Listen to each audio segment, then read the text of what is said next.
Hi, my name is Helen. I'm Chair of the Regulatory Board for Wales. I've just got back from Newport after a Regulatory Board meeting, a very full and busy day of debate and discussion about all issues relating to regulation of housing in Wales.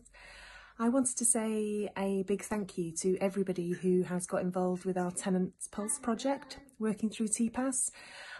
We've seen the number of tenants involved double in 2018, which is brilliant. And the purpose of the project is to really give us some insight into the important themes and issues for tenants in Wales. I'm really keen to see how we develop what has been a good start. There's a lot more to do to really make sure that tenants are influencing and driving the work that we're doing at the Regulatory Board and making a real difference to the quality of services that are being delivered across Wales. So I think we've made a great start. I'd like to say a big thank you to everybody involved. I think there's been 5 surveys done in the last 18 months, so lots going on, and I think there's lots of opportunities to develop in the future.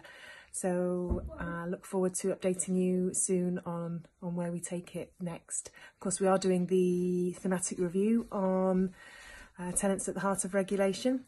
And I think, again, the Tenants Pulse will give us some lots of information to work on and be part of that process too. So thank you, and look forward to updating people soon.